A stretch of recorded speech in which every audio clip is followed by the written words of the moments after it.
And welcome back. We are live today from DRJ Fall in Phoenix at the JW Marriott Desert Ridge Resort and Spa.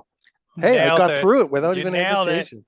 It only took Alex. 50 times or something. So, Well, it's another hour, so we want to let everyone know that this hour is sponsored by Stone Road, the firm aiming to help organizations prepare for, respond to, and overcome adverse situations. and at the end of the last hour, James, you were going to share some, what was it? Some old man green I stories? have an old man green story. So, Alex, you were saying before we went on the air that you said something. You're like, oh my gosh, did I just say that? So I think we're all destined to become our parents, good or bad. Yeah. But so we were talking and in the last hour about communication methods and work and Zoom and Teams and all these things. So here's a story that my father has always told me that stuck with me, the absurdity of business and how things change. So when I was a wee boy back in the Stone Age, um, my father worked for a company that had a division in Australia. And so at the time, there was no internet, there was no TikTok, right? There was no Instagram. And Alex, you probably remember this. Most of our audience probably won't. Long distance phone calls used to be extremely expensive, Oh, yes. prohibitively expensive overseas. So the way that my father's company would communicate with their Australian division is they would send them a letter. And here's the things we want you to do, and here's the information we need, and here's the questions we have. And they would mail it to them. And this is in the 1970s. So I know for a lot of you, that's the Stone Age, but for some of us, it's not. Thank you very much. Childhood. They would mail the letter with their ask, their requests, their questions, their insights, their advice, and they would mail it. And then 2 weeks or so later, they would get a response. And so that's how they communicated I with remember their. that. We are live on the We air. are on the Yes. air. I remember those kind of things. Yes. Go on. I don't know if the cameras, the microphones, the laptops, the technicians, or the soundboard would give it away that we're not just here talking to ourselves. I hope not. I jinxed us, Alex. So before we went on the air today, I said this was the first broadcast we've ever done where people haven't come up to us and asked us what we're doing. And I said that this morning. I should have said it this afternoon. So we did have our first guest, unexpected guest. Yep. It's always a You good time. jinxed us. But I think about now going back to Old Man Green. If you send a text or email to somebody in the business world today and they didn't respond within an hour, they're probably calling the police. And we used to operate in a world where this company ran a multi-million-dollar division and would expect to go 2 weeks without a Yeah. response. Yeah. A completely different world, that we live in today. I remember the long distance phone calls, and I remember, if going all day, never hearing from parents or friends or whatever the case may be, and nobody would bat an eye. You'd come home at 10 o'clock at night, 11 o'clock, whatever. And it's like, oh, where were you, dear? And, have fun. And that's it. Now it's 7 o'clock. Are you where you said you were going to be?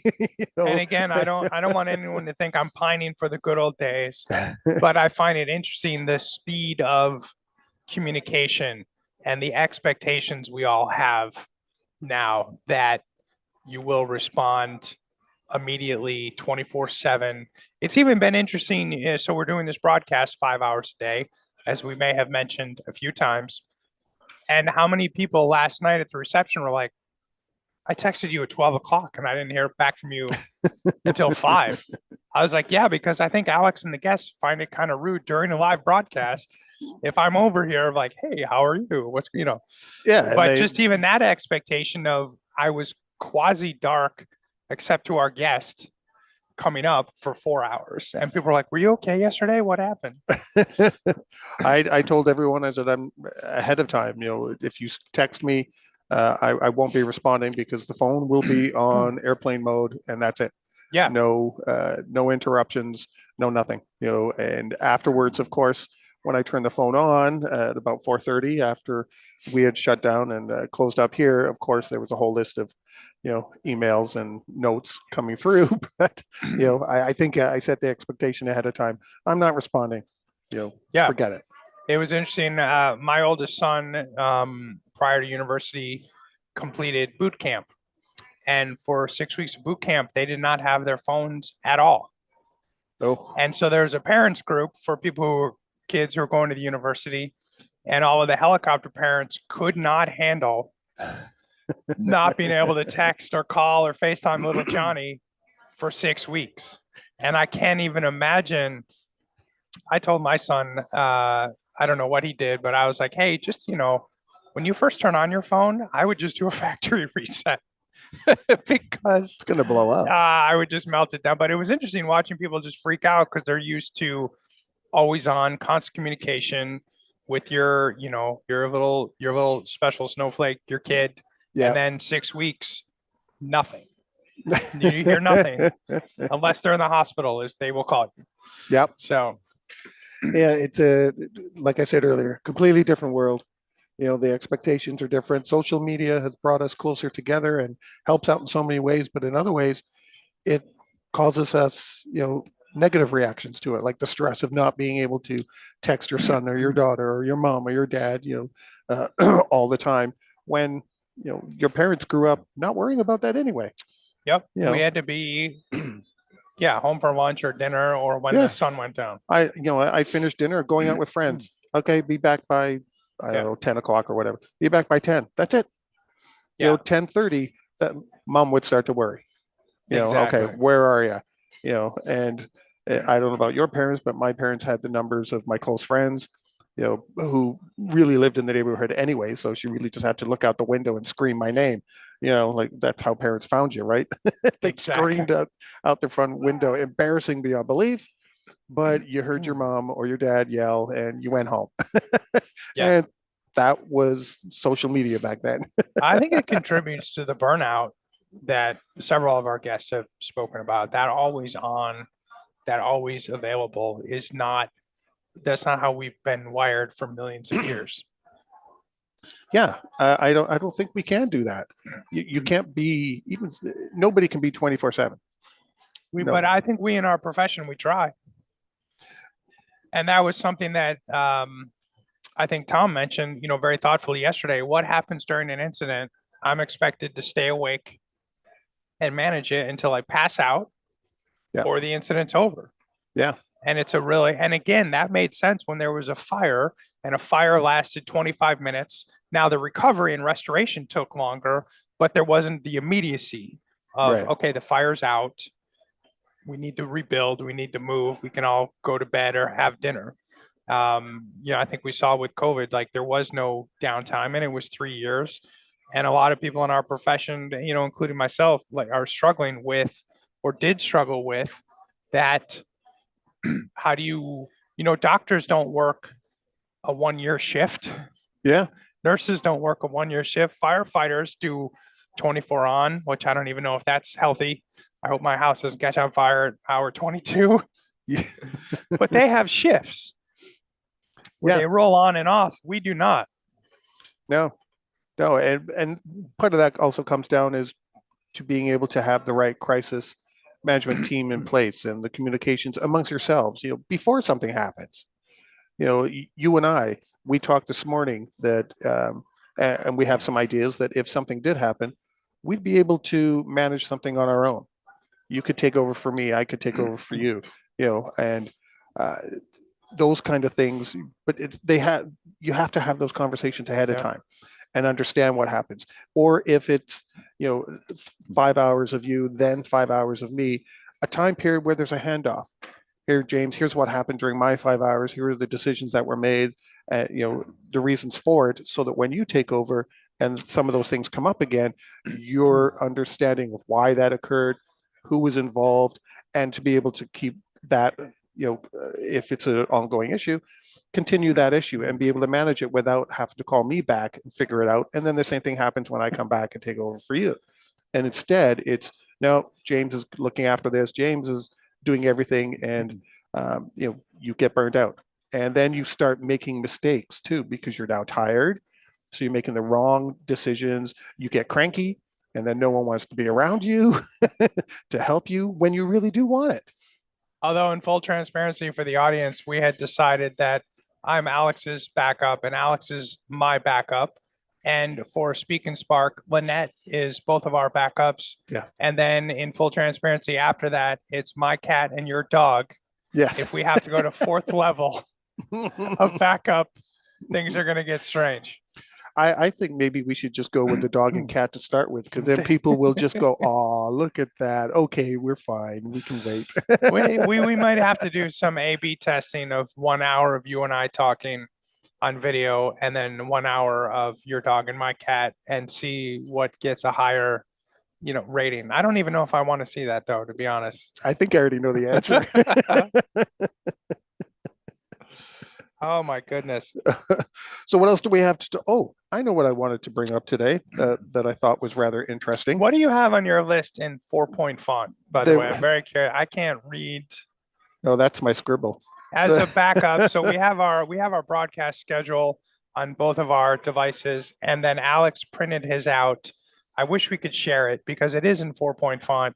Yeah. Oh, wrong way. Scribbles. Yeah. So what do you have? What do you have for us, Alex? Well, one of the things I noticed in a headline last night when I was looking around to see what was going on, because I was kind of after talking with Ann Pickering yesterday with the 20,000 incidents that happen every day, I thought, well, wonder what incidents happen while we were doing broadcast. Yeah. And there were two, but one I just wanted to bring up now that I thought was rather interesting, because we're talking about changing the offices and things like that. McDonald's has decided they are now going to pull the self-serve fountains out of all their restaurants, because more people are working at home, so they're taking delivery now, and more people are if they are going out in the car and doing anything, they're going through the drive-through. There's less and less people. It's on the decline of in-store dining or in-store visits. So they have decided that they are going to get rid of the self-serve fountains now. It's a cost they don't need. They don't need the additional product in there, because people are going to the window, they get the one drink, and that's it. Off they go. They're not coming back 3-4 times, if you're in store, to fill up their cups. So they're getting rid of that. And I thought, well, that's rather interesting. And they're also considering remodeling some of their stores and cutting back the dining room areas. And it's all because people are not out and about like they used to be. They're not visiting the stores because they're not in the office place. They're not in some of these traditional locations anymore. They're at home. So it kind of ties back to what we've been talking about a few times here with people working from home and the changes that that's having. This is an interesting change that is occurring, that people are not stopping into restaurants. Yeah, I think COVID has certainly changed. I'm one of those people. So let's say prior to COVID, the only delivery I would get would be pizza. And then during COVID, we had everything delivered for, restaurants and foods. And now we've kind of settled in the middle ground where if we're going out to a nice dinner or date night, we will go out. But if we just don't want to cook, I'll get it to go, because my dining room is more comfortable and quieter than a fast casual or mid-tier restaurant dining room. So that is an example for us of where permanent, like those, not those, what's a step above fast casual, like you're just typical restaurant. Yeah, I'm going to bring it back to my house and eat it at my house. And I never would have, we would go out or we would order pizza. So yeah, you see these restaurants changing, like you said, okay, more of our customers are doing something. Let's meet them where they're at. Yeah. Well, I tend to be a little old fashioned. I cook everything for myself. The reason being is one, because I'm very health conscious. I may not look it, but I'm very health conscious in what I eat, and I need to know what's in my food. So I tend to cook all my own food. Plus, I also find it relaxing, standing in the kitchen and just making a stir fry or whatever the case may be. So I don't eat a lot of takeout or restaurant food and things like that. And I'm not knocking any of it because believe me, I miss it very much. I do cheat every so often. I go to a big Chinese restaurant that has this huge buffet, and I mean huge Okay. buffet with my nieces every so often. It's their favorite restaurant, and I'll cheat and I'll go there. I will enjoy it.